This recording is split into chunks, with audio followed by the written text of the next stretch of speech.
is Rock and Roll Grad School with your hosts Heidi Hedquist and Luke Poling. First-time callers, long-time listeners. Hello, kiddies. And hey, Heidi, fun fact.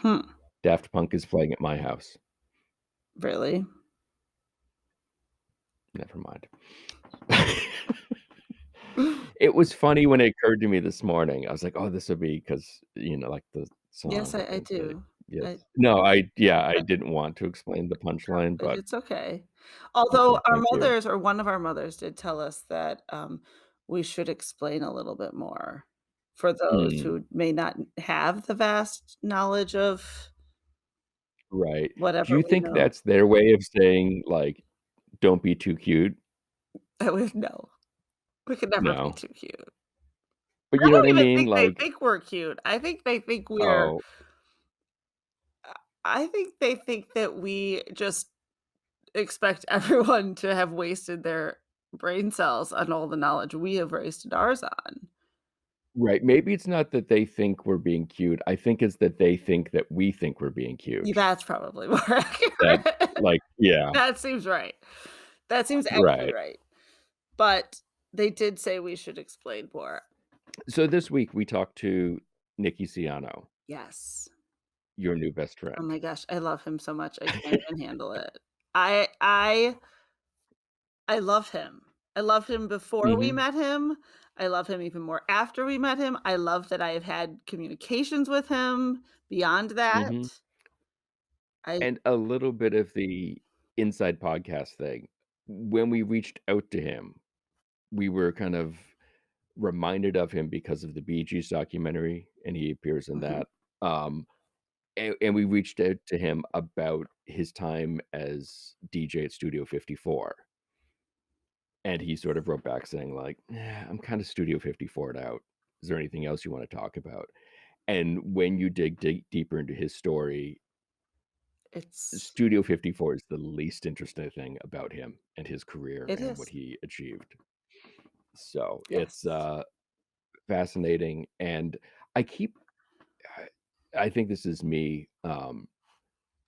I keep vacillating between wishing I had been in New York in the 70s for all the things going on, all of the music, all of the art. And then the part of me that's like, no, I just would have been scared. Oh, we wouldn't have been friends. This wouldn't have happened. Yes. I would have been full force, sucked in. I would have been out every night.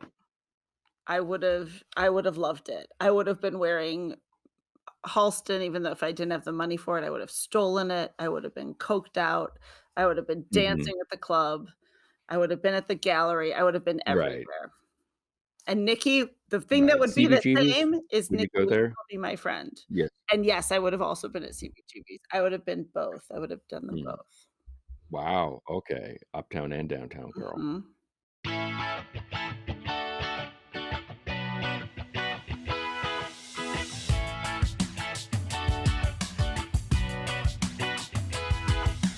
Let's go back to 1972. You've DJ'd. My favorite year, baby. So you're 17 and you design, co-own, and DJ at the gallery. At 17, what were the things that you were looking for from all the other clubs you'd been to where you're like, this doesn't work. Let me show you how it should be? Not many. There weren't a lot of clubs. Okay. I was talking to someone yesterday and you said, and you know, by 75, there were about 1,000 maybe clubs in New York City. In 72, there were 10. Wow. So there wasn't much to look at. And a lot of it was just instinct. And I was a devotee of the absolute best environment to dance in at that time, which was the Loft. There was no better place. And I learned a few things. Sound is better in an enclosed room without open walls around you, and lighting is better in an enclosed room without the lighting from other areas intruding on the light show that you're watching. because if you want to experience darkness, experience it in a closed room, not with the bar over there gleaming, and the tables over there with people laughing. You know, this was, you were in a pair of headphones in your room with the door closed. That's the loft. And it was not much bigger than that either. I mean, the whole loft at that time was 2,000 square feet. So it wasn't a very large space. And so I learned there. That was the first. I went to a place called the Firehouse, where I went to a lot because I was 15. There weren't many places I could get into. The Firehouse was one, the Loft was another. Then as I started to go to those two places, I started to look older for some reason. I guess just the style sort of wore off. I started looking at, oh, look what they're wearing, and going out and buying those clothes. And my friend Robin and I, who we did everything together, um, and she loved to dance, and I loved to dance, and so we went out dancing as much as we could. I was at the Loft every Saturday night from 1970 when he opened in February. The first time I was there was October. And I was there every Saturday night until Gallery opened. And he wasn't open when we opened because he had closed for the summer to go away. And that's how we picked up a whole crowd. That's why we became so successful so quickly, which wasn't a problem for him because he had a waiting list of about 3,000 people that he wasn't sending out because he couldn't fit them in the space. I hate David would kill me if he heard me calling it a club. It was his house, and it truly was his house. He lived there. His bedroom was above the DJ booth. He had a DJ booth, and above it was about 4-foot high space where his bed was, and that's where he slept. And you would go into the bathroom and you'd see his shaver and his deodorant and all the little things that you would see in someone's bathroom, his toothbrush and everything. And you felt like you were at a house party. And that's how he treated it, like a house party. Wow. So what was the question? So how did you go from being there and soaking it all up to, at that age, kind of to our earlier conversation, having the wherewithal and the fortitude to open the gallery and have it become this huge success? Like, who does that at that age? There are people in music in a lot of different fields who started at a very young age. There are people who really know what they want. I mean, when I realized I wanted to be a DJ when I was 16 years old, it didn't happen right away. When I was 16 years old and I was at the Loft, but I had been there before, and well, I'll tell you exactly what happened. Girl, You Need to Change Your Mind, which is a classic club record, was on. And it came to the big break where the lights usually go out. And the lights in the room went out. But at the end of the room, there were two chairs with a table between them with a lamp on the chairs. Have you heard this before? Mm-mm. No. Never. Okay. So there was a little table with two chairs and there was a lamp on the chairs. So the lights went out, but there was a light on that table. And I sort of was staring at the lights. And then Girl, You Need to Change takes another little breakdown, and I watch, and that light dimmed out. It didn't just go out. It dimmed out. And then the air conditioner came on and started blowing on me. It hadn't been on before that. So right then, at that moment, that's when I said, I want to do this. It wasn't about just playing records. It was about creating atmosphere. Yes. Atmosphere where you felt safe, Sure. wanted, and where excitement was an endless peak that we were still creating other elements to reach and re-reach. So I that night that I decided I want to be a party giver, a space designer. Now everything else that happened was fortuitous. My brother had just settled an accident, a legal thing where he settled a lawsuit in an accident that he was in, and he had $10,000 to spare.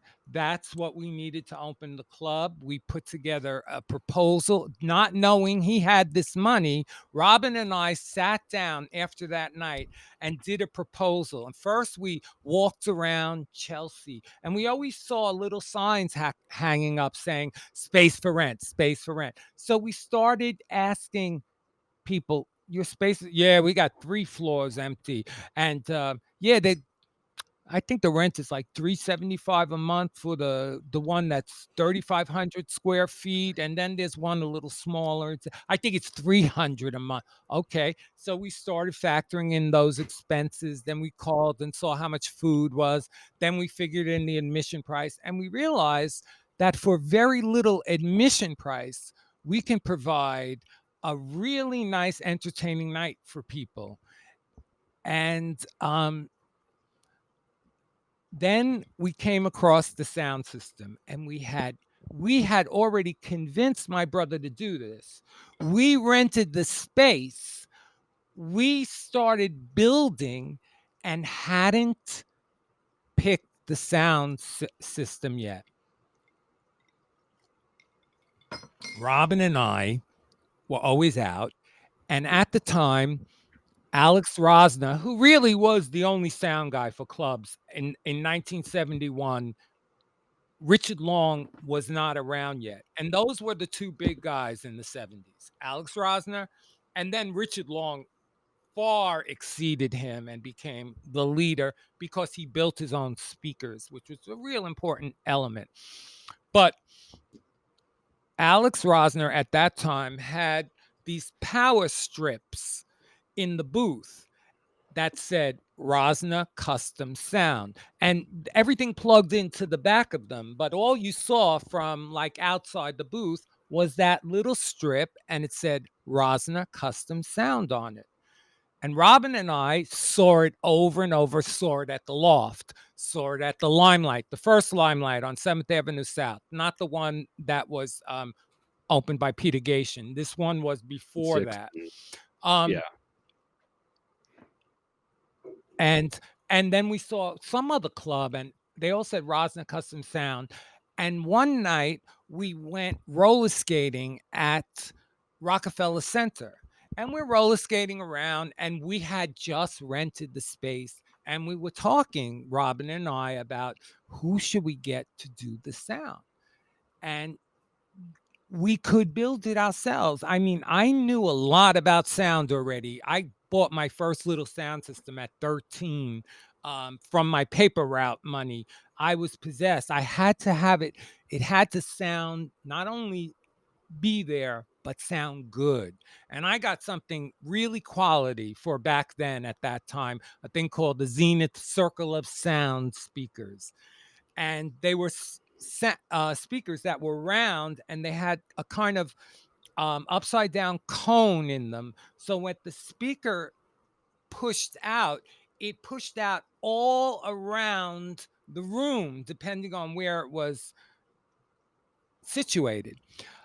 So we finish skating, we go back to the booth, put away our sneakers. I turn around and I look at the big amplifiers on the wall, and at the bottom I see Rosner Custom Sound. And I said, Robin, this is fate. This is telling us what to do. So we called Alex, and he came over, and he looked at the place, and he said, I have the greatest idea. There were window cutouts in the wall but the windows were gone because all the buildings were built right next door to each other, and you couldn't, there was nothing out the window, but there was that cutout, and it was like a foot deep, at least, maybe a foot and a couple of inches. He said, these window recesses are perfect for Altec Lansing voice of the theater speakers. They'll fit right in these canals, and they will sound louder because of the reflection that this little opening will create. Because when you put a speaker in a corner, you get more sound because of reflection. And then we were like, oh, this is great. So remember, $10,000 we have. Right. Okay. And then, oh, Alex, how much would this be? Everything installed, 7,100. No, $7,100. So Joe and Robin and I had a very long meeting, and we got Alex down to 6,500, and we decided to go with him because sound was if people were going out to dance, then sound had to be the best thing and most expensive thing in the room. Had to be. They were there to dance. So they were there to hear music. The sound had to be good. Yeah. And I think people have totally missed that. They're here to drink. They're here to meet someone. No, these people were there to dance. Yes. The music was new. There wasn't yet the word disco on the scene, and people were craving to dance. Right now, it's happening again. People are calling me up and going, if I just had a place to dance, it would get some of this energy that I've been feeling and this frustration that I've been feeling out. Yes, that is literally what I've been saying through the whole pandemic, is I just want to go dancing. I hadn't been dancing in a while, but all I want to do is go dancing. That's it. You're not alone. Glad to know I have people out there.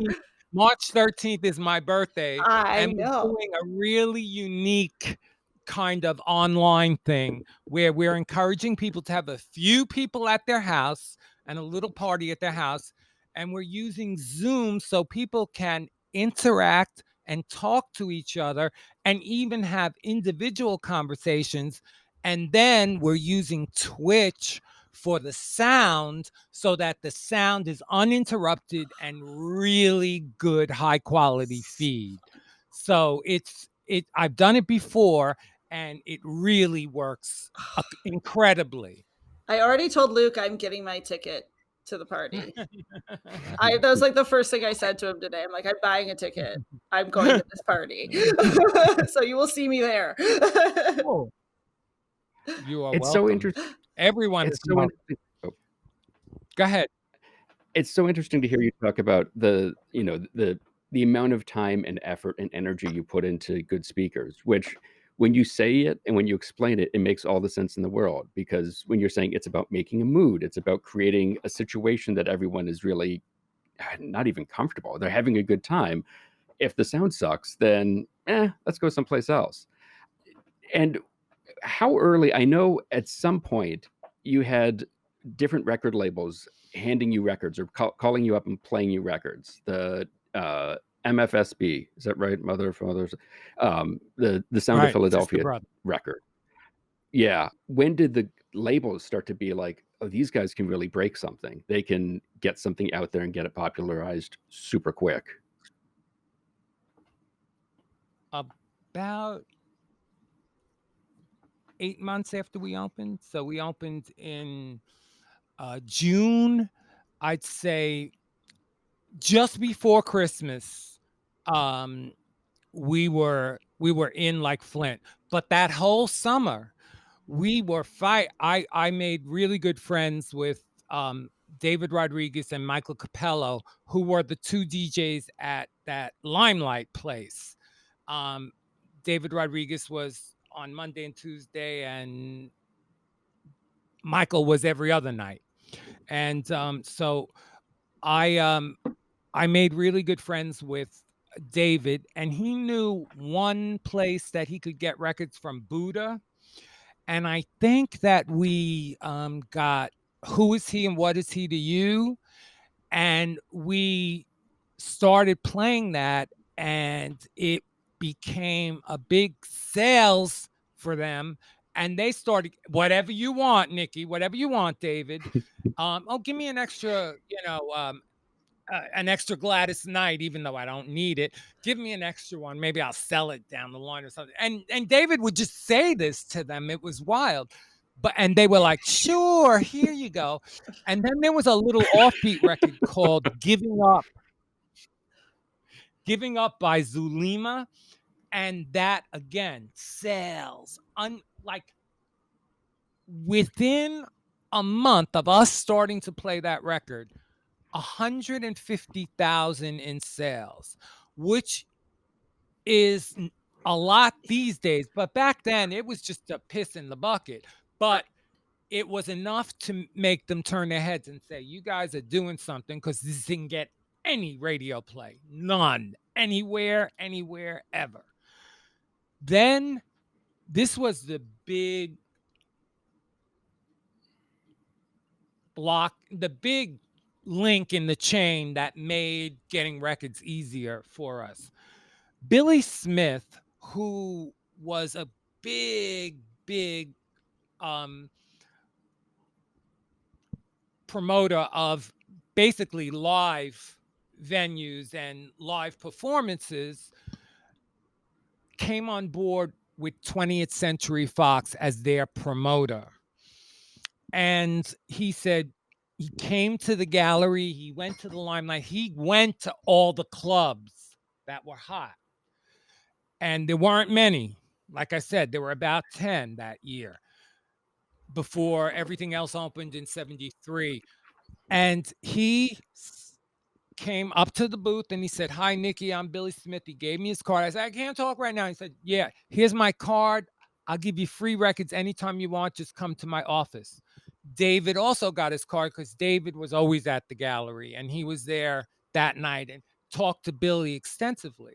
And that week we went over to Billy's place. I'll never forget it. It was on, I think, 13th Avenue and 42nd Street, or 38th Street and 13th Avenue. It was all the way west.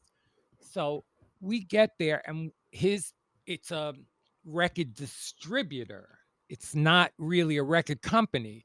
His office was in the basement among floor to ceiling racks of vinyl everywhere. So this was a distributor. So they were selling music for major labels and everyone. But he couldn't give us any of that because he didn't work for them. But he brought us to a section, Brunswick. I'll never forget it, Brunswick. And we had a song called By the Shy Lights. Stoned Out of My Mind was the name of the song. And we loved that song. And we can use an extra of that, it had. And then there was another one on Realistic. Oh, that was from Buddha, called How Can I Forget? And so anyway, we're down there and we're talking to him, and he's saying, here, take this. Barbara Acklin, I'll Bake Me a Man. He gave us that little tiny record that sort of made some noise. And then we look down on the floor and we see this album cover, 2 album covers, one with this big, heavy set black guy on it, and one with 3 girls with these big Afro wigs. Now, Afro wigs weren't really in style then. It kind of was chintzy chic. And David looked down at that and he said, boy, that album cover looks interesting. What's that? He says, we're throwing those away. They haven't done anything in the last year. And we said, and David said, give me a copy. I'll just hang it on my wall. I said, well, you might as well give me a copy too, because if something good is on there. And he said, here, take 3 of those and 3 of the fat guy and Barry White and Love Unlimited. were the names of the albums, and we went home and we heard Love's Theme by Love Unlimited Orchestra, and we started playing it. It went to number 135 on the charts without any airplay. And that's when all the record companies said, these people are doing something. Because we had doors slammed in our face. CBS, or what's Sony Music now, CBS had a place where DJs could come and get records in Queens. So we take the train all the way out to Queens, little door in somewhere in Jamaica, and the door opens. They say, "Yes, can we help you?" And so, "We're DJs. We're here to get records." "Oh, okay. What radio stations are you with?" "We're club DJs." Boom, door in our face. And she said before, I got to give her credit. She did say before she slammed the door in our face, "We don't service club DJs." Well, Boom. fine. Well, that never happens after Love Theme. Yeah, big mistake. And a lot of Soul Makossa, another one that someone told me there was a song they heard called Soul Makossa. I went to Brooklyn where a white person didn't go on Flatbush Avenue in 1972 and bought every copy they had of this record, Soul Makossa, without ever hearing it, got it home and realized I had 9 copies. I gave them to all of my friends. That record was the biggest record in New York. Atlantic signed them right away, and they went to radio and became, I think it went top 10. Unreal. So record after record, Rock Your Baby, Rock the Boat. I even down to Turn the Beat Around, Love Hangover. I was the first person to play all of those. I Feel Love. It was quite a ride. Chez La Femme. Amazing. I mean, everything, all of them. Yeah. It's unreal. And on top of it all, what we got, instead of getting the tie boxes filled with $100 bills that radio used to get, we got a limousine to their thank you party with mushrooms and the band there and 100 people that I didn't know. Wow. That was Chez La Femme on the west side along Central Park West, an apartment filled with people and all these weird things on the table. And I had just smoked something where everything tasted like rubber to me. And that's what we got as a thank you for selling millions of records. Wow. So you had this great experience of playing all these records and introducing people to this music that has become the soundtrack to so much of their lives and so many good memories for them. But then the other thing that's fascinating about your work is the way you mixed with the treble and the bass, adding a third turntable to put in sound effects, and even the idea of beat matching, which nowadays seems like it's one of those things where a you just assume non-brainer, right? Exactly, that this just was always there. No, we thought of it, but the equipment was very limited.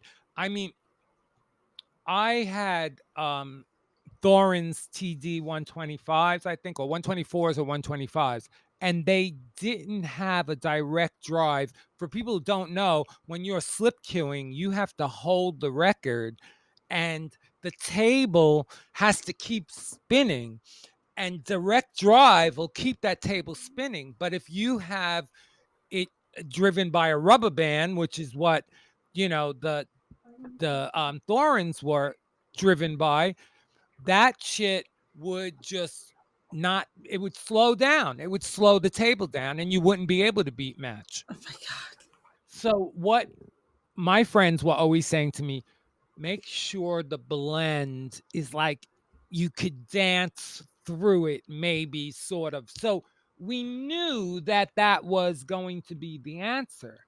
And we knew that not to play a really fast song after a really slow song. Now today, beat matching is like a non-brainer and so easy because all the records are the same tempo, Right. about between 126 and 128. Mhm. Here we are playing things at 88 BPMs all the way up to 136 BPMs, and a lot of shit right smack dab in the middle, Yeah. as they say, at about 114, which is 115, 116, Dr. Love, Love is the Message. All those songs were right in that little pocket.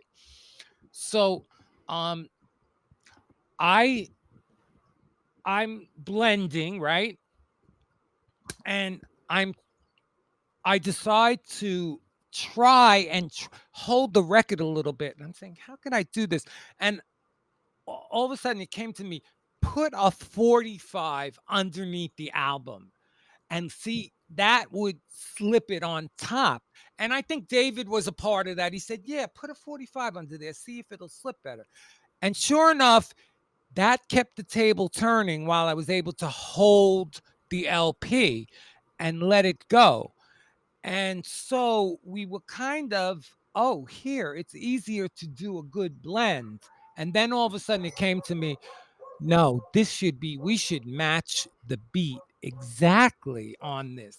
And we can do it.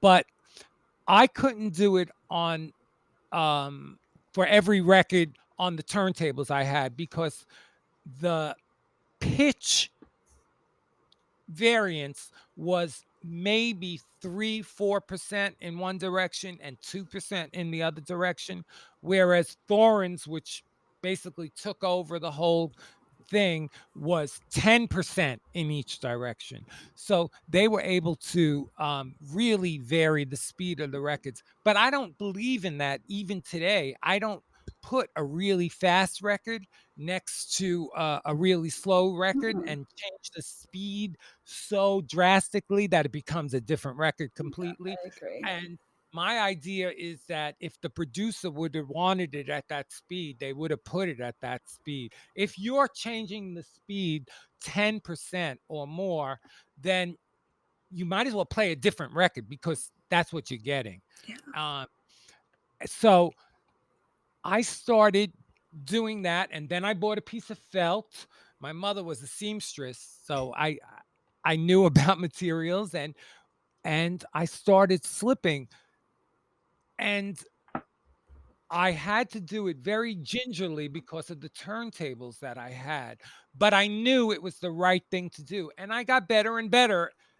And Richie Kazar, who was the DJ at a place called Hollywood, which initially was the Peppermint Lounge, but Okay. Hollywood was the place I would go during the week after, when the limelight sort of cooled down a little bit. We went to Hollywood on Sunday. I played on Friday and Saturday, and I went to Hollywood on Sunday to hear Richie Kazar. And he had Thorins also, but what he had were TD 126s, and they were direct drive. So he started slip queuing, and everything was matching. And that's where I took it to the next level, where I started doing that. So it was a sort of like, the monkey story where one monkey on an island in Borneo started washing their coconuts, and then another monkey in Borneo started washing it, and then all the monkeys all over the world started washing their coconuts. It was just a telepathic communication that the time was right for that evolution to happen. As far as the third turntable, that was downright just plain and simple a dream I had.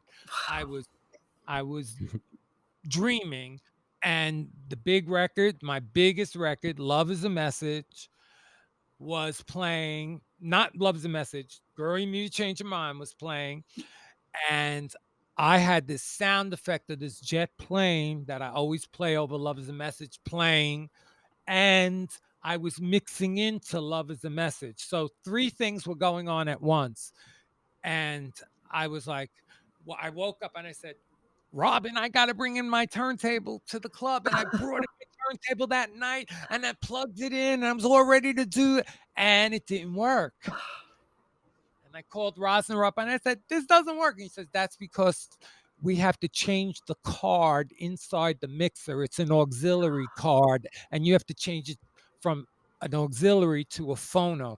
In other words, it was for a tape deck or something like that output. And you literally had to open up the Bozak mixer. I was the third Bozak sold. Wow.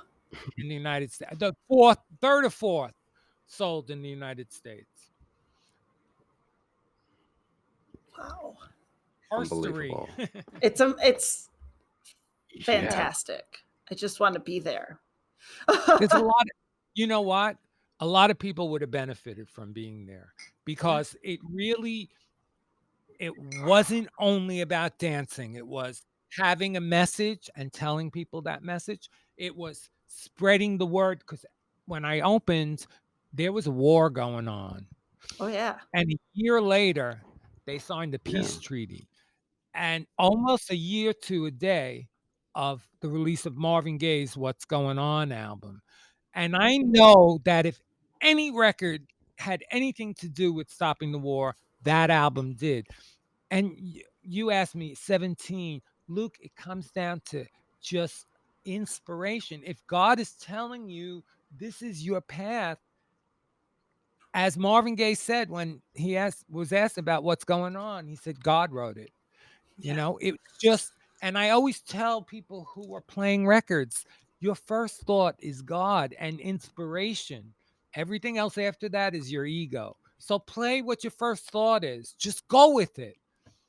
And that's how I play too. I just listen and I'm open. And people say, wow, I'm thinking of a song and he always plays it right after I'm thinking. That's because we're all hearing the same thing.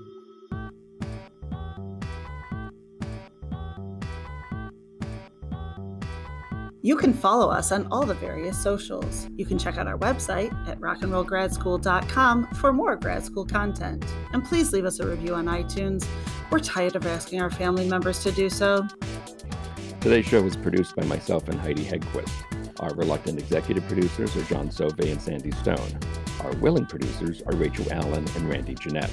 Our intern is Zach Jackson. Our graphic designer is Samantha Mastonin. This one's for Philippe. Thank you, good night, and may all your favorite bands stay together.